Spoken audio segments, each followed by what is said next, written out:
ಅವರು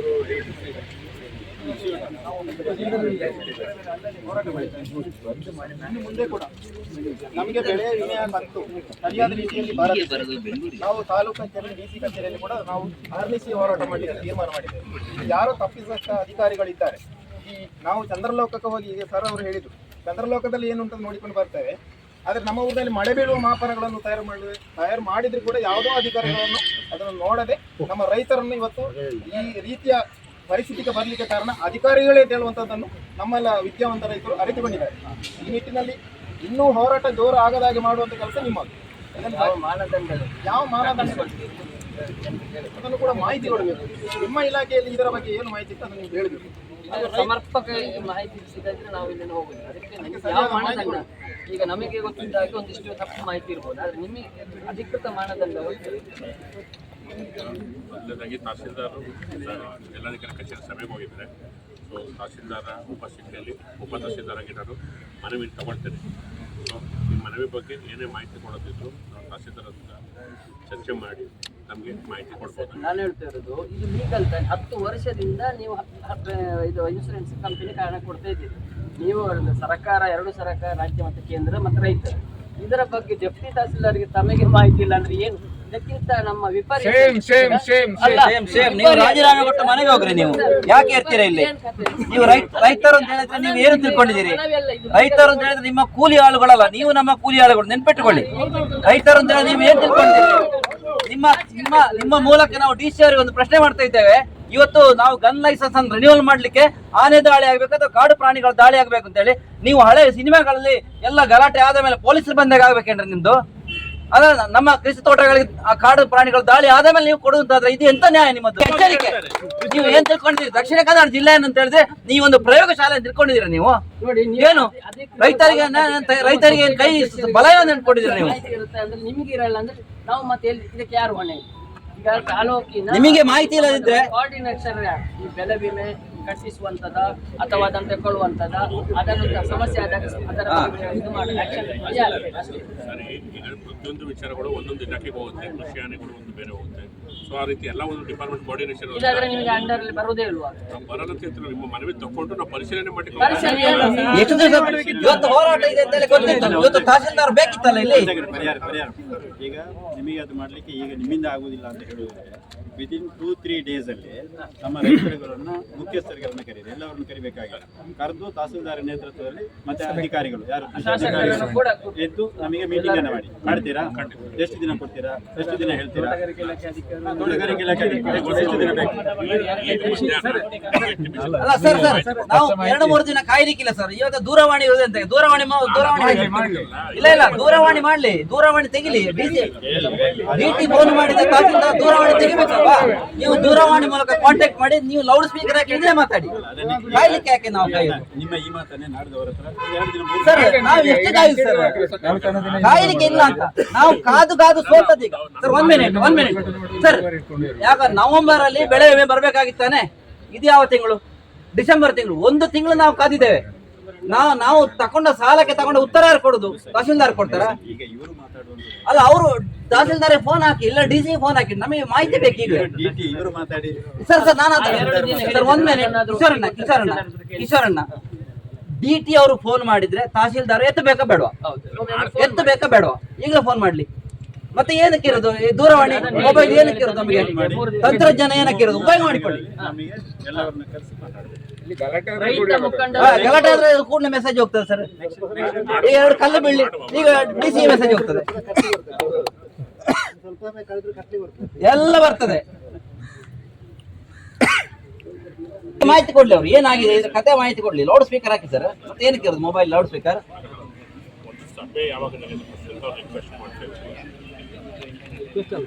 sir request ಪ್ರಶ್ನೆ ಇಲ್ಲ. ಯೋಜನೆ ಇದ್ದ ಕಾರಣ ಮಳೆ ಮಾಪಕ ಸರಿ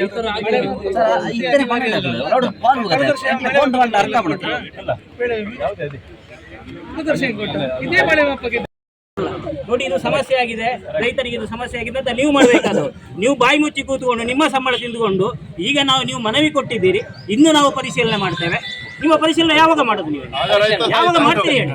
ಇಲ್ಲಿಯವರೆಗೆ ವಿಮೆಯ ಬಗ್ಗೆ ನಿಮ್ಮ ಆಡಳಿತದಲ್ಲಿ ಏನು ಕಾರ್ಯಕ್ರಮಗಳು ಆಗಿದೆ ಅಂತ ಹೇಳಿ. ನೋಡಿ ಈಗ ಆಗತ್ತೆ ಹೋಗಲ್ಲ. ಅದ್ರ ಬಗ್ಗೆ ಇಲ್ಲಿ ಪರಿಶೀಲನೆ ಮಾಡಿ ಹೇಳ್ತಾರಂತೆ. ನಾವು ಸೇರಿರುವುದು ನಮ್ಮ ಊರಿದ್ದು, ನಮ್ಮ ಗ್ರಾಮದ್ದು, ನಮ್ಮ ಭಾಗದ್ದು. ಇವರು ಇದಕ್ಕೆ ಇವರಿಗೆ ಅನ್ವಯಿಸಿ 3-4 ಇಲಾಖೆ ಅಂತ, ಆದರೆ ರೆವಿನ್ಯೂ ಇಲಾಖೆಗೆ 3-4 ಇಲಾಖೆಯನ್ನು ಇದು ಕೋಆರ್ಡಿನೇಟ್ ಮಾಡುವ ಅಧಿಕಾರ ಇಲ್ವಾ? ಅಥಾರಿಟಿ ಯಾರಾಗಲ್ಲ? DC ಆದ ಮೇಲೆ ಯಾರಾಗಲ್ಲ? ತಹಸೀಲ್ದಾರ್ ಇಲ್ವಾ? ಅಲ್ಲ, ಇವತ್ತು ಪ್ರತಿಭಟನೆ ಅಂತ ಗೊತ್ತಿಲ್ವಾ? ಏನು ಸಭೆ? ಅಲ್ಲ, ನಿಮ್ಮ ಏನು ಸಭೆ ಸರ್?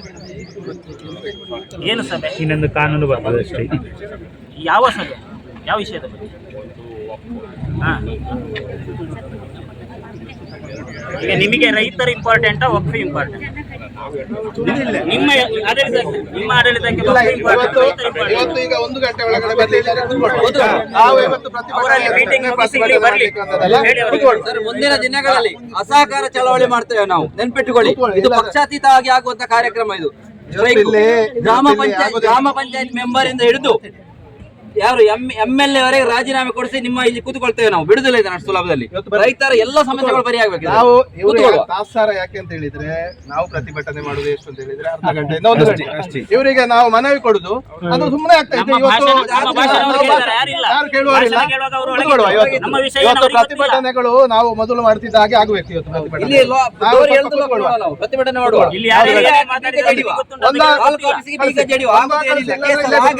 ನಮಗೆ ಮನೆ ಜೈಲಿಗೆ ಹೋದ್ರೆ ಅಲ್ಲಿ ಫ್ರೀ ಊಟ ಸಿಗ್ತದೆ, ಮನೆಯಲ್ಲಿ ದುಡ್ಡಿಲ್ಲ, ಜೈಲಲ್ಲಿ ಫ್ರೀ ಊಟ ಸಿಗ್ತದೆ. ಕೂತ್ಕೊಳ್ಳುವ ಬರ್ಲಿ ತಹಸೀಲ್ದಾರರು ಮಂಗಳೂರಲ್ಲಿ ಭೇಟಿಗಲ್ಲ, ಈಗಲೇ ಇನ್ಫಾರ್ಮೇಶನ್ ಕೊಡಿ. 1-1.5 ಗಂಟೆಯಲ್ಲಿ ಅಲ್ಲಿಂದ ಮಂಗಳೂರಿಂದ ಆಗ್ತದೆ. ಬರ್ಲಿ, ಅವರು ಬರ್ಲಿ. ನಾಳೆ ರಜೆ ಇದೆ, ಇವತ್ತು ಬುಧವಾರ ಇದೆ. ಈಗ ಬೀಗ ಉಳಿದವರನ್ನು ಕಳಿಸಿ, ತೀವ್ರತೆ ಏನ್ ತೊಂದರೆ ಇಲ್ಲ. ತೀವ್ರತೆ ಜಿಲ್ಲಾಧಿಕಾರಿಗೆ ಗೊತ್ತಾಗಿದೆ. ತೀವ್ರತೆ ಇದು ನಾವು ಅಲ್ಲ, ನಮಗೆ ದಕ್ಷಿಣ ಕನ್ನಡದ ರೈತರಿಗೆ ಪ್ರತಿಭಟನೆ ಮಾಡ್ಲಿಕ್ಕೆ ಗೊತ್ತಿಲ್ಲ. ಇನ್ನು ನಾವು ಗೊತ್ತಿಲ್ಲ, ನಾವು ಮಾಡುದಿಲ್ಲ, ಗೊತ್ತುಂಟು, ನಾವು ಮಾಡುದಿಲ್ಲ ಅಷ್ಟೇ. ನಾವು ಸತ್ಯ ಧರ್ಮ ನ್ಯಾಯ ನೀತಿಯಲ್ಲಿ ಬೆಳೆದು ಬಂದವರು ನಾವು. ಅದನ್ನ ನೀವು ನಮ್ಮ ಕೈನ ಬಿಡಿಸ್ಲಿಕ್ಕೆ ಒಂದು ನೋಡ್ಬೇಡಿ ನೀವು ದಯವಿಟ್ಟು ಅಧಿಕಾರಿಗಳು. ನಮ್ಮ ದೌರ್ಬಲ್ಯ ಖಂಡಿತ ಅಲ್ಲ, ನಮ್ಮಲ್ಲಿ ಹೋರಾಟದ ಕಿಚ್ಚು ಉಂಟು. ಇಟ್ಟುಕೊಳ್ಳಿ. ಅಲ್ಲ, ಬಂದ್ರಲ್ಲ, ನೀವು ಮಾತಾಡ್ಬೇಕು. ಈಗಲೇ ಮಾಡಿ. ಅಲ್ಲೇ ಕೂತ್ಕೊಳ್ಳುವ, ಈಗಲೇ ಕೂತ್ಕೊಳ್ಳುವ. ಧಿಕ್ಕಾರ, ಧಿಕ್ಕಾರ, ಅಧಿಕಾರಿಗಳಿಗೆ ಧಿಕ್ಕಾರ, ಧಿಕ್ಕಾರ, ಧಿಕ್ಕಾರ, ಅಧಿಕಾರಿಗಳಿಗೆ ಧಿಕ್ಕಾರ,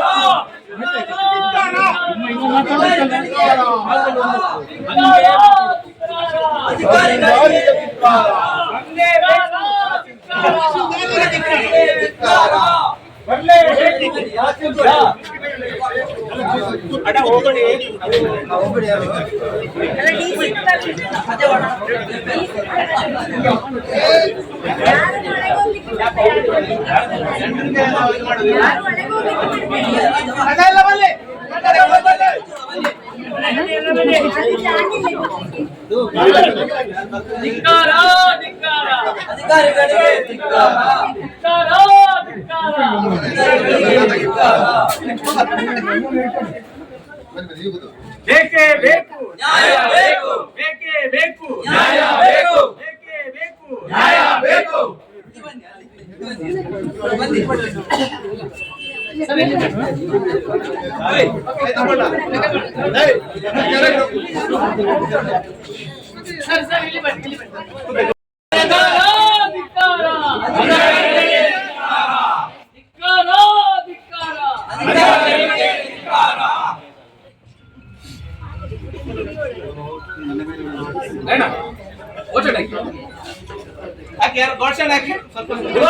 ಭಾರತ್ ಮಾತಾ ಕಿ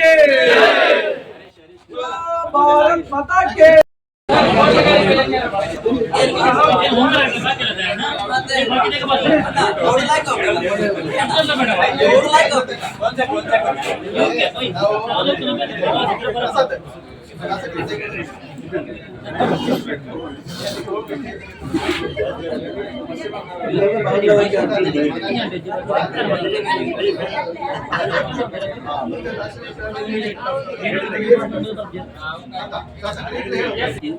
ರೈತರ ಸಮಸ್ಯೆಗಳನ್ನ ತಿಳ್ಕೊಳ್ಳಿ, ಸ್ವಲ್ಪ ಬರ್ಲಿ. ನೀವು ಹೇಳಿ, ಹಾಗೆ ಹೇಳಿ, ಡಿ ಸಿಗೆ ಹೇಳಿ ಈಗಲೇ, ಡಿ ಸಿ ಅವರಿಗೆ ಈಗಲೇ ಹೇಳಿ ಅಂತ ಸುಳ್ಳೆ ತಹಸೀಲ್ದಾರನ್ನು ಕಳಿಸಿ ಮನವಿ ತಗೊಳ್ಳಿಕ್ಕೆ ಉಂಟು, ತಹಸೀಲ್ದಾರರೇ ಬರಬೇಕು ಅಂತ ಹೇಳಿ ಅಲ್ಲಿ ಧರಣಿ ಕೂತಿದ್ದಾರೆ ಅಂತ ಹೇಳಿ. ಹಲೋ,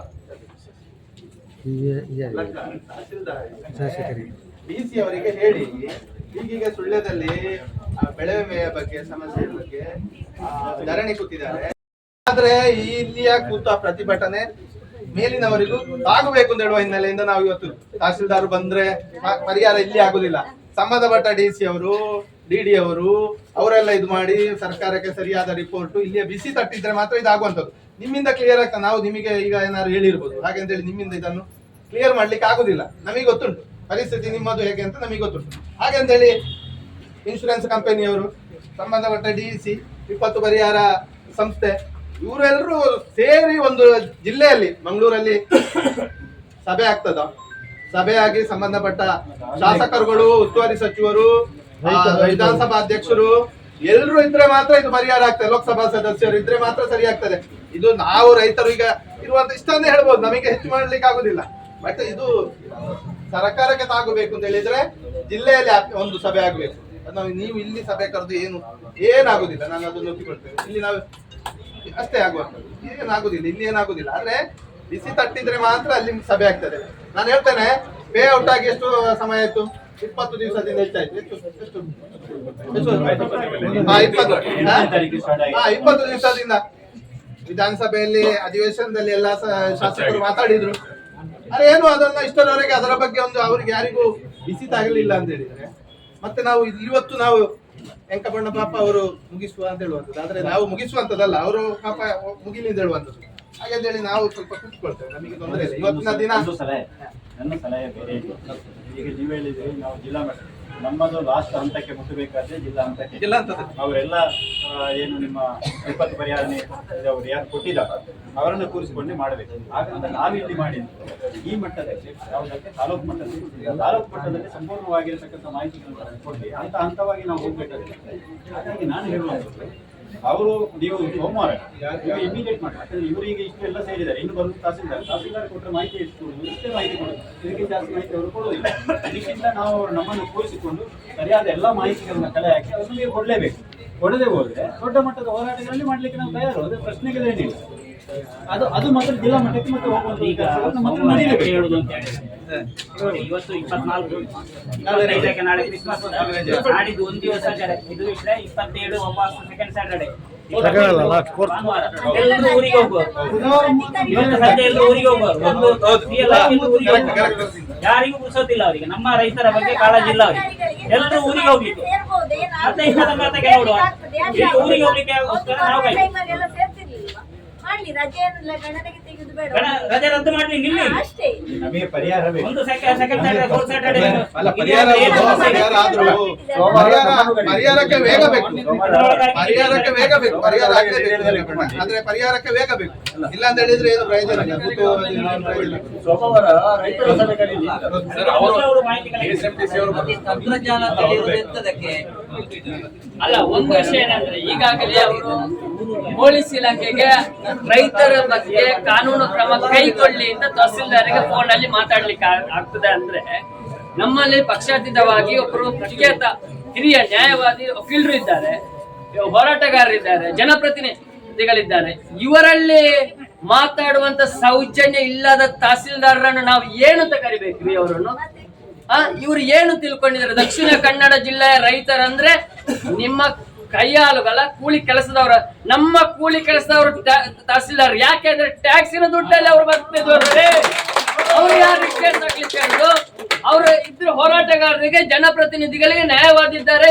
ಎಲ್ಲ ಪ್ರಜಾಪ್ರಭುತ್ವ ವ್ಯವಸ್ಥೆ ಅಡಿಯಲ್ಲಿ ಇರುವಂತ ವ್ಯವಸ್ಥೆಯಲ್ಲಿ ಹೋರಾಟ ಮಾಡ್ತಿದ್ರೆ ಅವರಿಗೆ ಫೋನ್ ಮಾಡಿ ಹೇಳ್ಬೇಕು, ಅಥವಾ ಶಾಸಕರಿಗೆ ಹೇಳ್ಬೇಕು. ಇವರು ಕೇಸ್ ಮಾಡಿ ಅಂತ ಹೇಳಲಿಕ್ಕೆ ಇವ್ರು ಯಾರು? ಕೇಸ್ ಎಲ್ಲ ಇವ್ರು ಕಳ್ಳು ಶಿಕ್ಷೆ ಕೊಡುದಿರು ನಾವು ಸಿದ್ಧರಿದ್ದೇವೆ. ತಾಕತ್ತಿದ್ರೆ ಮಾಡ್ತೀರಾ ತಹಸೀಲ್ದಾರ್ರೆ? ಏನ್ರಿ ನಿಮ್ಮದು ಹಾರಿಕೆ? ಉತ್ತರ ಬೇಜವಾಬ್ದಾರಿ 420 ಅಧಿಕಾರಿಗಳೇ. ಇದು ಕೊನೆ ಆಗ್ಬೇಕು, ಕೊನೆ ಆಗ್ಬೇಕು. ಇಲ್ಲಿ ಸೌಂಡ್ ಇಲ್ಲ, ಸ್ಪೀಕರ್ ಇಟ್ಟಿಲ್ಲ, ಸಾರ್ವಜನಿಕರಿಗೆ ತೊಂದರೆ ಆಗಿಲ್ಲ. ಮಾಧ್ಯಮ ಮಿತ್ರರಿದ್ದಾರೆ, ನೋಡಿದಿರಿ, ವಿಡಿಯೋ ಮಾಡ್ತಿದ್ದೀರಾ. ಯಾವುದೇ ಅಧಿಕಾರಿಗಳಿಗೆ ಬೇಜವಾಬ್ದಾರಿತನ ನಾವು ಮಾತಾಡಿಲ್ಲ. ನ್ಯಾಯ ಕೊಡಿ ಅಂತ ಹೇಳಿದ್ರೆ ಕೇಸ್ ಹಾಕ್ಬೇಕ ನಿಮಗೆ? ನೀವು ಅನ್ನ ತಿಂತೀರ, ಮಣ್ಣು ತಿಂತೀರ ತಹಸೀಲ್ದಾರ್ ಅವರೇ. ರೈತರಂದ್ರೆ ನೀವು ಏನು ತಿಳ್ಕೊಂಡಿದ್ದೀರಿ? ಬ್ರಿಟಿಷ್ ಅಧಿಕಾರಿಯ ತಹಸೀಲ್ದಾರಿ. IAS ಕೇಸ್ ಎಲ್ಲ ರದ್ದು ಮಾಡಬೇಕು ಈ ಮೂಲಕ ಆಗ್ರಹ ಮಾಡ್ತಾ ಇದ್ದೇನೆ. ಯಾಕೆಂದ್ರೆ ಆ ಪದವಿಯೇ ಭಾರತ ದೇಶಕ್ಕೆ ಮಾರಕ, ಆ ಪದವಿಯೇ ರೈತರಿಗೆ ಮಾರಕ. ಅವರು ಹಾಗಿದ್ರೆ ನಮ್ಮ ಹಿರಿಯರಿದ್ದಾರೆ, ಅವರಿಗೆ ಫೋನ್ ಮಾಡ್ಲಿ. ನ್ಯಾಯವಾದಿಗಳಿದ್ದಾರೆ, ಹರೀಶ್ ಕಂಜುಬೆಲೆ ಅವರು ಸಾಮಾಜಿಕ ಹೋರಾಟಗಾರರಿದ್ದಾರೆ, ಜನಪ್ರತಿನಿಧಿ, ಅವರಿಗೆ ಫೋನ್ ಮಾಡ್ಲಿ. ನಮ್ಮ ಪ್ರಮುಖರನ್ನು ಮಾತಾಡಿ. ನೀವು ಯಾಕೆ ಅರಣ್ಯ ಪೊಲೀಸ್ ಅಧಿಕಾರಿಗಳಿಗೆ ತಿಳಿಸ್ತೀರಾ? ಶಿಖಂಡಿತನ ರೈತರಲ್ಲ ನಾವು ಬಂದಿರೋದು, ಗಂಡಸ್ಥನಿರುವವರೇ ಬಂದಿರುವುದಿಲ್ಲ. ಸಂಖ್ಯೆ ಕಮ್ಮಿ ಇರಬಹುದು, ಯಾವುದಕ್ಕೆ ಹೆದರುವ ರೈತರಲ್ಲ, ನೆನಪಿಟ್ಟುಕೊಳ್ಳಿ. ಸಂಖ್ಯೆ ನಾಳೆ ಸೇರಿಸಬೇಕು ಅಂತ ಹೇಳಿದ್ರೆ ಅಷ್ಟು ತಾಕತ್ತಿದೆ ನಮಗೆ. ಅಲ್ಲರೇ ಇದು ಸುಳ್ಯ ತಹಸೀಲ್ದಾರ್ ಒಬ್ರು ನಮ್ಮ ಮೇಲೆ ಕೇಸ್ ಹಾಕ್ಲಿಕ್ಕೆ ಹೇಳ್ತಾರೆ ಅಂದ್ರೆ ನಮಗೆ ಎಷ್ಟು ಅಹಂಕಾರ ಬೇಕು? ರೈತರು ನಾವೆಲ್ಲ ಪದವಿ ಪಡ್ಕೊಂಡಿದ್ದೇವೆ, BA ಆಗಿದೆ, LLB ಆಗಿದೆ, MSc ಆಗಿದೆ. ಅರೆ ಏನು ಕತೆ ಇದು? ಒಂದು ದಿನದಲ್ಲಿ 10,000 ಜನ ಸೇರಿಸಿ ಅಭ್ಯಾಸ ಉಂಟು. ಇದು ಸ್ಯಾಂಪಲ್ ಮಾತ್ರ. ಅಗತ್ಯ ಬೇಕಿದ್ರೆ ತಹಸೀಲ್ದಾರ್ ಕಚೇರಿಯನ್ನು ಬಂದ್ ಮಾಡ್ಲಿಕ್ಕೆ ಹೆದರುವುದಿಲ್ಲ, ನೆನಪಿಟ್ಟುಕೊಳ್ಳಿ ತಹಸೀಲ್ದಾರ್ರೆ.